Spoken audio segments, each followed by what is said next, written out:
करने में नहीं आ रहा है तो अपने पैरों पे कुल्हाड़ी मार रहा है। आज ये जीबी के कंपनी नहीं, ये ईस्ट इंडिया कंपनी है। ये ईस्ट इंडिया कंपनी, इसको देश से भगाना है। हर हर महादेव। ये भाई साहब शंखनाद कर रहे हैं और एक बार कर दीजिए फिर से।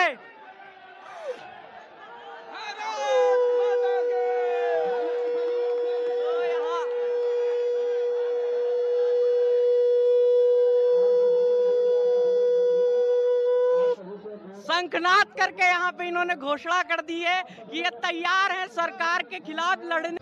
नमस्कार दोस्तों, एक बार फिर से आपका स्वागत है वायरल खबर में। आज हम मौजूद हैं लखनऊ स्थित इको गार्डन में और यहाँ पर धरना चल रहा है 108 और 102 वालों का। हमने कहा चल के देखते हैं कि क्या बात है और क्यों आप लोग धरना दे रहे हैं। सबसे पहले अपना नाम बताइए, क्या नाम है आपका? मेरा नाम सर्वेश प्रताप सिंह है। मैं जौनपुर डिस्ट्रिक्ट में ड्यूटी करता हूँ, डिस्ट्रिक्ट हॉस्पिटल जौनपुर। जी। तो ये कितने दिन से आप लोग धरना कर रहे हैं? धरना हमारा 23 तारीख से चालू है। 23 तारीख से 25 तारीख तक हम लोगों का शांतिपूर्ण धरना प्रदर्शन था, जिसमें कार्य बहिष्कार नहीं था। हम लोगों ने शांति प्रदर्शन धरना पूरे उत्तर प्रदेश के 75 जिलों में शांति प्रदर्शन धरना हम लोगों ने किया। लेकिन इन 3 दिनों में कोई शासन प्रशासन कंपनी से कोई अधिकारी हम लोगों को सुनने नहीं आया। पहले ही हम लोगों ने कहा था कि अगर 3 दिन के अंदर कोई शासन प्रशासन या कंपनी का अधिकारी नहीं आता है तो 26 तारीख को हम लोग कार्य बहिष्कार कर देंगे। 26 तारीख से पूरे 75 जिलों की एम्बुलेंस खड़ी है। हम लोगों का कार्य बहिष्कार 26 तारीख से है। नहीं, लेकिन इसके बाद भी अगर सरकार की तरफ से कोई कार्रवाई नहीं होती तो उसके बाद आप क्या करेंगे? यानी सरकार की तरफ से कोई सुनवाई नहीं होगी आप लोग की, तो आप लोग क्या करेंगे? हम जब सरकार की तरफ से या कंपनी की तरफ से जब तक कोई नहीं आता है, कोई सुनवाई नहीं होती है, हम लोगों का धरना प्रदर्शन जारी रहेगा। धरना प्रदर्शन कितने भी दिन करना पड़े, हम लोग पीछे नहीं हटेंगे। हम लोगों का धरना प्रदर्शन कंटिन्यू जारी रहेगा। अगर बलपूर्वक हटाने की कोशिश की गई तो क्या करेंगे आप? बलपूर्वक हटाने की कोशिश की गई तो हम लोग कार्य बहिष्कार किए हैं, कार्य नहीं करेंगे। जी, बलपूर्वक अभी तक क्या कोई आप लोग में गिरफ्तार या अरेस्ट वगैरह कुछ हुआ है? नहीं, प्रशासन के कुछ लोग गए थे हमारे जिला अध्यक्ष जी के लिए, छापेमारी रात में हुई है और वो लोग मिले नहीं हैं। अब जैसा हमारे जिला प्रदेश अध्यक्ष जी कहेंगे वैसा होगा। धरना अनवरत जारी रहेगा, ये जानते तो हो। अगर अब धीरे धीरे जैसे सरकार सुनवाई नहीं करेगी तो धरना और भी तेज होगा? हाँ, धरना पूरे हमारे सभी कर्मचारी यहाँ उपस्थित होंगे।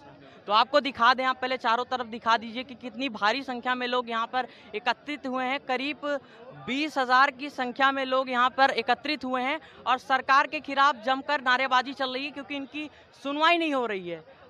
देखिए सर, पहली चीज़ तो अगर सरकार की तरफ से अभी आप लोग की सुनवाई नहीं हो रही है तो आप यहीं इको गार्डन में बैठकर धरना देंगे कि कहीं और भी आप प्रस्थान करने की कोशिश? हमारा यही प्लान है, इको गार्डन में ही रहेंगे। अच्छा, आगे जो हमारे जब प्रदेश अध्यक्ष जी का जैसा सलाह रहेगा वैसा हम करेंगे। जी जी। क्या नाम है आपका? मनोज कुमार यादव। अच्छा जी। तो आप अभी आपका प्रदर्शन जारी रहेगा, हम ये मान के चलें? हाँ, प्रदर्शन ये प्रदेश भर में व्यापक है और आज जो है इतना तेज हो गया, लगभग 19,000 कर्मचारी जो है हमारे जो है जिले के सीएमओ साहब ने सभी का हैंडओवर ले लिया है गाड़ियों का और सारे कर्मचारी जो है लखनऊ के लिए कूच कर चुके हैं और अभी तो नहीं पहुंचे हैं, लेकिन शाम तक यहाँ करीब 19,000 कर्मचारी पहुंचेगा। और मुझे यह सवाल करना चाह रहे हैं, और लेकिन इतने भारी संख्या में आप लोग विरोध कर रहे हैं, इतना कर रहे हैं, तो क्या लगता है एक बार फिर से 2022 में योगी सरकार के रिपीट होने की कोई चांस है या नहीं है? ये कभी नहीं हो सकती है। इस सरकार से मैं ये अपील करता हूँ, एक तरफ तो हमारी सरकार जो है अक्टूबर नवंबर में जो है तीसरी लहर आने की जो है घोषणा कर चुकी है और अभी तक जो है आपको पता होगा कि अस्पतालों में बेड और वो नहीं मिल पा रहे थे, तो एम्बुलेंस में ही शिफ्ट मरीज रहता था 8-8 घंटे और 4-4 घंटे आपके लखनऊ शहर में।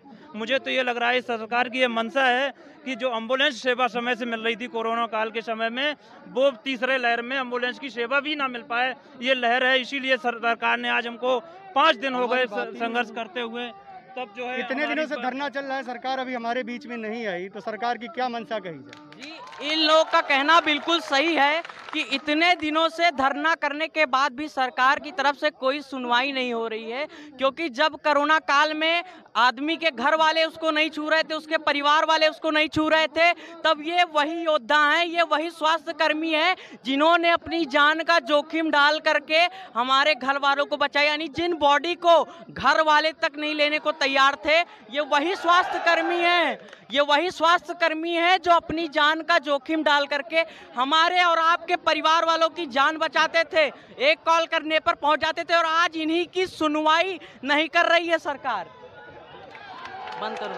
और ये यहाँ पे दिखाइए, पीछे आ चुकी है पुलिस की वैन, आ चुकी है। तो ये क्या है भाई साहब, ये इधर आइए आप पहले। यहाँ पे शंखनाद होता हुआ ये देखिए, शंखनाद करते हुए लोग। आप अपना नाम बताइए, क्या आपका नाम क्या है? मेरा नाम विवेकानंद पांडे है। ये भाई साहब शंखनाद कर रहे हैं, और एक बार कर दीजिए फिर से।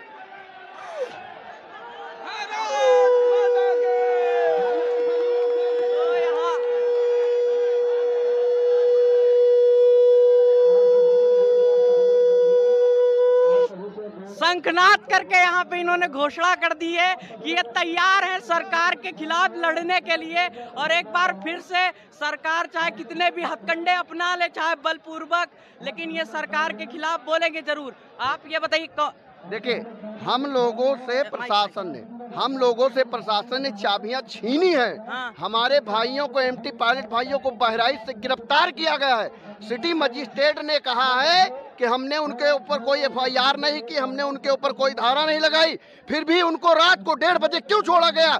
किस कानून के तहत उनको 6-7 घंटा बैठाया गया? ये सरकार की तानाशाही नहीं चलेगी, बिल्कुल नहीं चलेगी। आज युवा जाग उठा है, युवा लड़ेगा अपनी पूरी। कौन लोग हैं जो आए हैं अभी गाड़ियों में भर के? भारत माता की, भारत माता की, हर हर महादेव। सुनिए हर हर महादेव। हनुमान पांडे, जो एमटी पायलट भाई घर पे बैठा है, अगर वो धरने में नहीं आ रहा है तो अपने पैरों पे कुल्हाड़ी मार रहा है। आज ये जीबीके कंपनी नहीं, ये ईस्ट इंडिया कंपनी है। ये ईस्ट इंडिया कंपनी इसको देश से भगाना है। हर हर महादेव।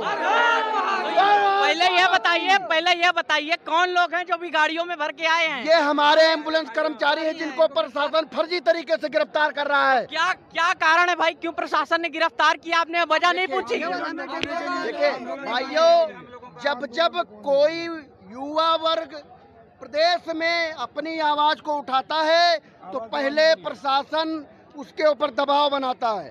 हम लोगों को हटा करके 60 साल के बूढ़े ड्राइवरों को बुलाया गया, जिनकी जिंदगी भी एक्सपायर है, उनका लाइसेंस भी एक्सपायर है। अब कहाँ गए यातायात के कानून? में सरकार से पूछना चाहता हूँ, अगर वो न माने तो जा करके देख ले जो है, जिन बूढ़ों को दिया गया है। और कल गाड़ी हैंड ओवर देते वक्त बहराइच में उसने इन्हीं योगी जी के जो बता रहे हैं, हम गौ के बड़े संरक्षक हैं, गाय के बछड़े को मार दिया गया है उस ड्राइवर के द्वारा। उसको कुछ नहीं मालूम है। और जो प्रशिक्षित ड्राइवर एमटी पायलट है, उनको हटाया गया। ये कहाँ का न्याय है? मैं सरकार से पूछना चाहता हूँ, माननीय योगी आदित्यनाथ जो है मुख्यमंत्री जी से पूछना चाहता हूँ, तो ये क्या हो रहा है प्रदेश में? अब युवा नहीं शांत बैठेगा, अपने हक की लड़ाई लड़ के लेगा।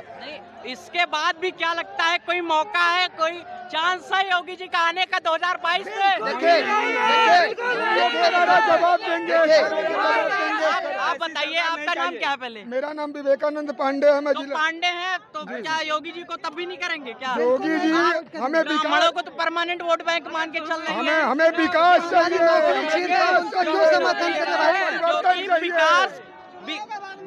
विकास का मुद्दा तो नहीं उठा रही है वो इस समय, जातिवाद और ये धर्म का मुद्दा उठ रहा है इस समय। युवाओं का सबसे बड़ी बात है, अगर किसी की रोजी रोटी छीनना, जो हम लोगों की मांगे उस पे बात करिए, ना कि सियासत पे करिए। ठीक है, जो चीज मांगे चलिए ठीक है। तो इतने दिनों से क्या अभी पुलिस वालों की तरफ से क्या कुछ कार्रवाई की गई आप लोगों के ऊपर? अभी नहीं कोई कार्रवाई की। यहाँ केवल हमें डराया और धमकाया जा रहा है कि प्रशासन के माध्यम कोई कुछ बल वगैरह का प्रयोग किया गया क्या पुलिस? यहाँ पे नहीं किया गया है, बल्कि हर डिस्ट्रिक्ट में किया जा रहा है। हमारे डिस्ट्रिक्ट में हर किया जा रहा है। हर तरीके से हमारे एमटी पायलट भाइयों को अगर जो सोचे कि हम शोषण करके दबा के जेल में डाल दें या किसी प्रकार के उन लोगों को बस होता है, तो हम लोग 19,000 कर्मचारियों अपने जान पे खेलने के लिए तैयार हैं। क्योंकि हम लोग 10 साल 8 अब साल हम से ड्यूटी संघर्ष कर रहे करेंगे। हैं। माननीय योगी आदित्यनाथ क्या कहते हैं कि जो जैसे आएगा साथ वो उसके साथ मैं वैसे पेश हूँगा। हम लोग साधारण आए हैं और साधारण से हमारा लोग की मांगे सुनिए। चलिए ठीक है, आइए पीछे देखिए, बहुत ही भारी संख्या में यहाँ पे धरना प्रदर्शन अभी तक की हो रहा है, लेकिन इन लोग की कोई मांगे नहीं सुनवाई, यानी सरकार और प्रशासन की तरफ से कोई आया है इन लोग की बातों को सुनने के लिए। तो इसके साथ ही विदा लेते हैं और मिलते हैं हमारे अगले वीडियो में।